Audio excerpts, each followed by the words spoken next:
In the 80s, Hae-ran is the top star. Every adult movie she leads becomes a sellout hit. On screen, she's pretty, soft-spoken, polite, and elegant. But in real life, she's harsh, self-centered, and serious. Only those who work with her know this side. That night, her producer, Jwang-ho, throws a party and insists the 80s must welcome intimacy. But his plan backfires when Hae-ran storms in and beats him up for suggesting she should star in his new adult film, Madame Emma, even though that kind of film made her famous. Right after, she switches into her graceful public image, greets her guests sweetly, bribes reporters, and announces she will never do revealing scenes again. The press praises her as brave, but Jwang-ho is furious. To humiliate her, he demotes her to an extra role, plans to cast a rookie as Emma, and traps her with one last exclusive contract, with one more film left before she's free. Not backing down, Hae-ran approaches director Kwon, a respected filmmaker, hoping to star in his next project. But she had rejected him in the past, and since Jwang-ho is involved, Kwon doesn't seem interested. Hae-ran tries to win him over with her elegant charm, but it's unclear if it works. Refusing to risk failure, she orders her manager to pressure Kwon's production team into working with Jwang-ho's company so they can cancel Madame Emma, so she doesn't need to act as an extra and can make Kwon's film her final project under contract. Meanwhile, Jwang-ho tries to convince his investors to fund his rookie actress, claiming he created Hae-ran's stardom and can do it again. The next day, auditions for Madame Emma take place. Hae-ran, furious, comes in and demands to be one of the judges. Director In-woo allows her to influence the process, but no candidate impresses. As he rushes home, In-woo bumps into Joo-hae, who arrives late and misses the audition since she lives far away. Bold, she shows off her tap dancing, twisting the rhythm into seductive gestures that catch In-woo's attention. Joo-hae goes home to a shack shared with other struggling factory women. Life is tough, but she still holds on to her dreams and her admiration to be like Hae-ran, the top star. Soon, she gets the role. When Jwang-ho tries his usual shady behavior, asking her to undress in front of the camera, Joo-hae firmly shuts him down.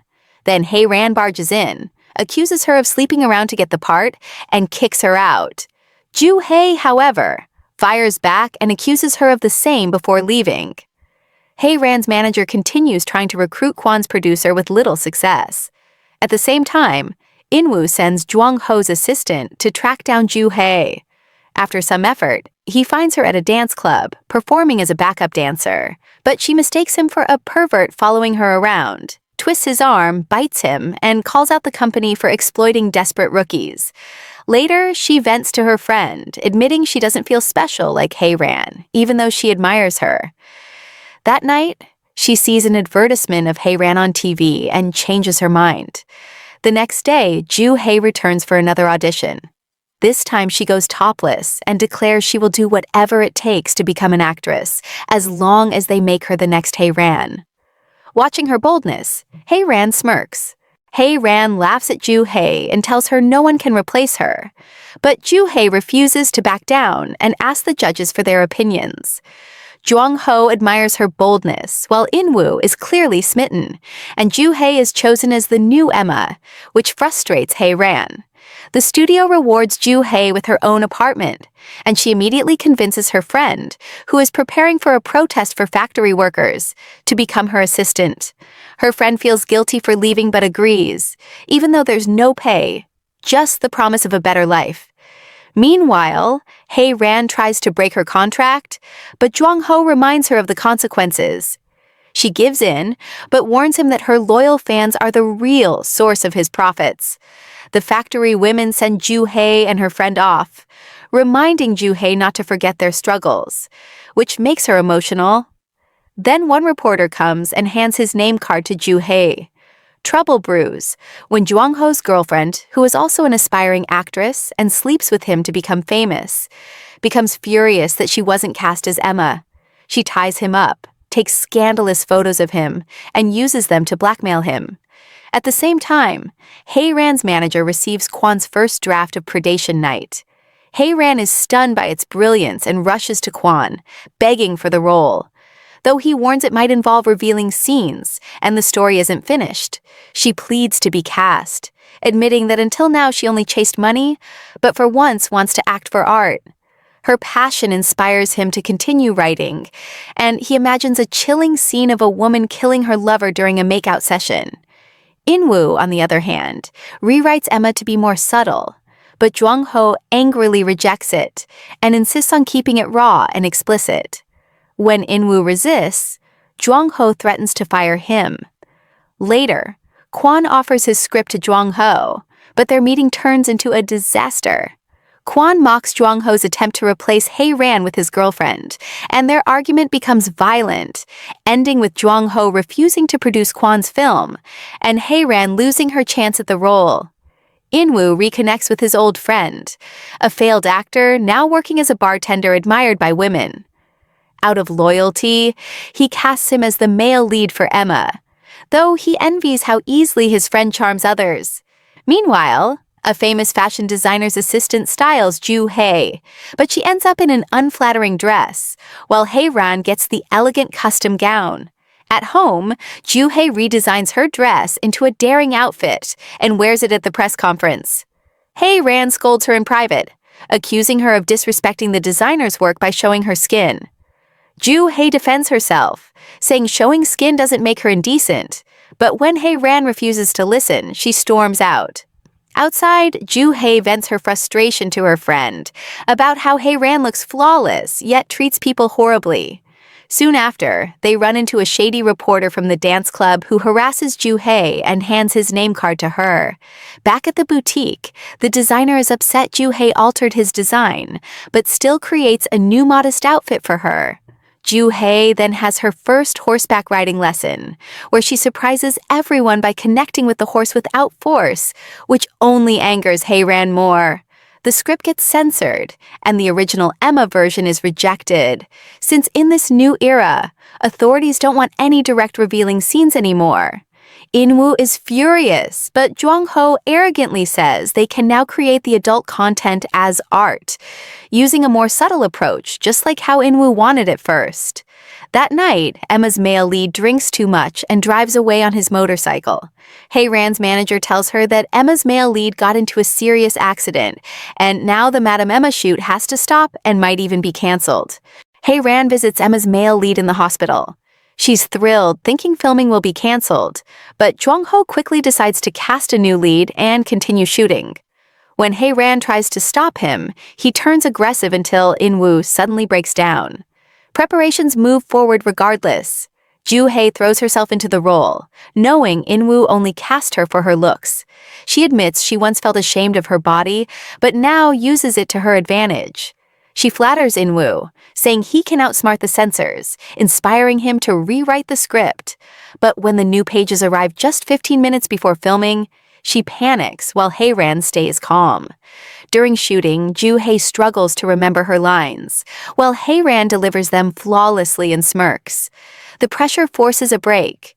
In her dressing room, Hae-ran tries on a designer dress meant for Joo-hae. Joo-hae barges in, demanding she back off since it's her first day. Hae-ran coldly replies that an actor either has talent or doesn't. Meanwhile, Jwang-ho's assistant is impressed, as Joo-hae's friend helps with bribes to push the script through censorship. The next scene, an acupuncture session, stirs emotions. Joo-hae handles it well, but Hae-ran storms off, refusing to play a role she doesn't understand. She challenges In-woo, who has no answers, and ends her day early. Joo-hae confronts her, calling her bitter and greedy, but Hae-ran asks what's the point of giving everything when you've already lost faith. By mistake, she takes Joo-hae's script and finds notes saying Joo-hae wants to be just like her. Then the Ministry of Culture barges in and halts the shoot. The bribes failed. Jwang-ho scrambles for higher connections and decides the only way forward is sending Joo-hae to entertain officials preparing for the '88 Olympics. Jwang-ho's assistant and Joo-hae's friend, now forming a bond, face a crisis when a drunken In-woo accuses the assistant of stealing the bribe. Joo-hae's friend feels guilty, but the assistant bluntly reassures her it isn't her fault. He sends the friend to Joo-hae, only for her to witness Jong-ho pressuring her to attend the official's party. Her friend begs her not to go, but Joo-hae explodes, saying she'll do whatever it takes to escape poverty. That night, her worst fears come true. At the hotel, the madam forces her into a glamorous gown while maids look down on her. She warns that if Joo-hae speaks of what happens, she and her friends will pay. In tears, Joo-hae steps into the party full of officials, escorts, and dancers. On stage, Hae-ran sings in a daring gown, exchanging a knowing look with Joo-hae as the night takes a darker turn. Joo-hae is stunned when the men turn her into a game, deciding who she should please. She boldly walks to the VIP guest, revealed as the president.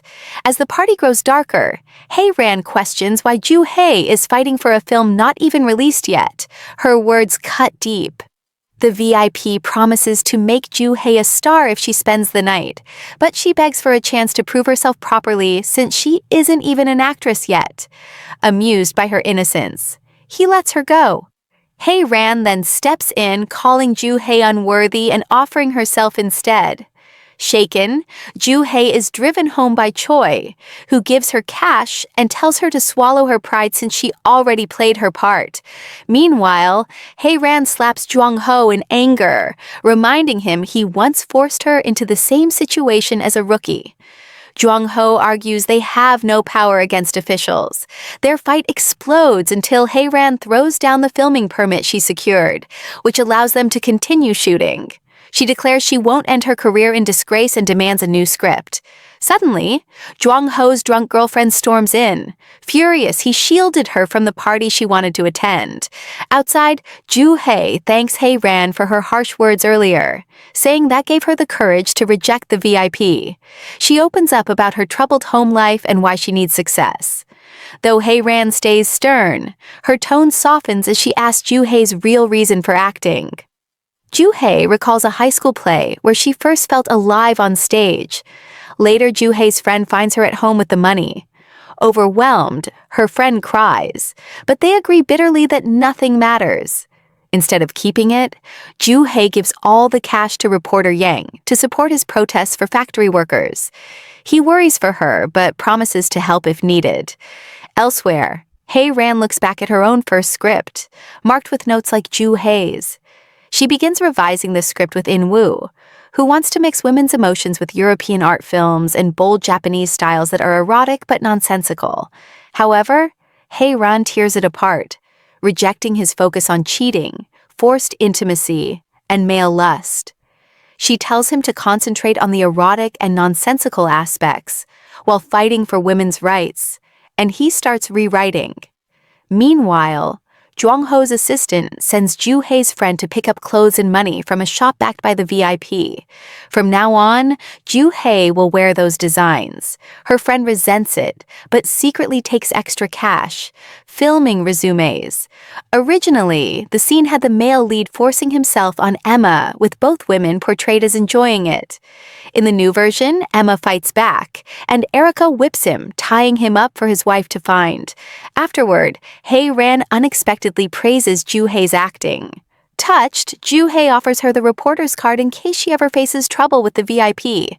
Hae-ran's manager chuckles at how Joo-hae still likes her, despite her coldness. Later, Jong-ho's girlfriend stages a hunger strike, but he tempts her with another party. She assures him she's reckless enough to handle it. On the final filming day, Emma and Erica ride horses and rest in a field of flowers. Erica tells Emma never to lose herself no matter what happens. Joo-hae thanks Hae-ran, but Hae-ran dismisses it as just script lines. At the wrap party, Jong-ho's girlfriend tells Joo-hae they're alike, using their bodies for ambition, but Joo-hae only smiles. The celebration ends when Jong-ho reminds Hae-ran her contract requires 12 lead films, and since she was only supporting here, she still owes one more. She simply smiles before lashing out so violently that police are called to the building. The new year of 1982 begins, and while the cops adore Hae-ran and let her go, Jong-ho is left behind at the station. Seizing her chance, Hae-ran sneaks into his home to destroy her contract, but instead finds his secret ledger. showing he takes gold for hosting wild parties and forcing actresses into them. She rips out the page with her and Joo-hae's names, but Jong-ho catches her, beats her brutally, and burns the ledger. Furious, she shoots him in the shoulder but spares his life. To strike back, Jong-ho orders a re-edit, hating Hae-ran's version where women fight back. In-woo resists, but fails. That night, Choi takes Jong-ho's girlfriend to another party. She tries to seduce him, but he mocks her as cheap. Holding back tears, she admits desperation drives her. At the party, the younger VIPs are wilder. The main VIP forces her to take drugs, leaving her helpless until she overdoses. The next morning, the maid finds her dead. Meanwhile, Hae-ran and In-woo are forced to watch Jong-ho's version, where Emma is shown only as a story about desire, not about women's empowerment. The bad ending devastates Hae-ran. She regrets sparing Jong-ho and warns In-woo that real change requires getting his hands dirty. Elsewhere, Joo-hae's friend surprises her with a red sports car bought with stolen money. Joo-hae scolds her for sacrificing dignity, and they fight. Later, hiding in the stables, Joo-hae bumps into Hae-ran, who reveals she and her manager have stolen the Madame Emma reels. She drags Joo-hae along to burn them, recalling how Jong-ho once slipped a degrading scene into her debut movie. Joo-hae, remembering how Hae-ran helped her at the VIP party, joins in pouring gasoline. But In-woo and his assistant arrive. He breaks down, saying the film, despite its flaws, holds his heart as his first project. Hae-ran softens, hands the reels back, and admits they failed to change it but knows it'll still be a hit. She advises Joo-hae to act shallow like her. It's the only way to survive fame. At the mortuary, Jong-ho identifies his girlfriend's body, showing rare regret. Even when his assistant suggests a midnight release after curfew is lifted, he isn't excited. On opening night, In-woo and Joo-hae are crushed by Jong-ho's ending, and Hae-ran storms out. Joo-hae's friends mock her, but later admit she still looked cool. Despite the shame, the film is a massive success, and Joo-hae rises to stardom. Soon, a clothing shop owner confronts Jong-ho's assistant, demanding money back for altered outfits. The assistant realizes Joo-hae's friend embezzled $2 million. Jong-ho pressures In-woo into a 5-film deal, promising fame. But In-woo sets his own terms. Joo-hae then faces a reporter who nominated her for Best New Actress. At the same time, a designer begins doubting Hae-ran as his muse, saying she feels outdated compared to Joo-hae's bold new image. Still, Hae-ran is nominated for Best Extra, and In-woo says Jong-ho agreed to release their original cut. Jong-ho offers Joo-hae a 7-year exclusive contract with 10 lead roles, warning her that she will fade without his studio's support. She doesn't answer. Both Hae-ran and Joo-hae attend Jong-ho's girlfriend's funeral quietly, the only ones there besides her family. His late girlfriend had even kept a poster of Hae-ran's film, secretly admiring her. The two women reflect on how easy it is to lose one's identity while chasing dreams. Hae-ran admits that she was once very poor and will do whatever it takes to become famous. Hae-ran cries hard, then walks out vowing to destroy Jong-ho's legacy, blaming him for his girlfriend's death. Even if she falls, she'll drag him down too. Hae-ran is determined to expose Jong-ho. She asks reporter Yang for help, and around the same time, she learns she is set to win the Supporting Actress Award. Director Kwon, who once disliked the Madame Emma film, admits Hae-ran shined and respects her talent, even agreeing to collaborate with her on Predation Night, a film she has always wanted to work on. She is so happy about this that she asks for his support during the award show, though she has another plan since she knows she will win nothing that night. Jong-ho senses danger and makes his move to block her from speaking. He warns Choi to follow her, though she quickly realizes she's being tailed.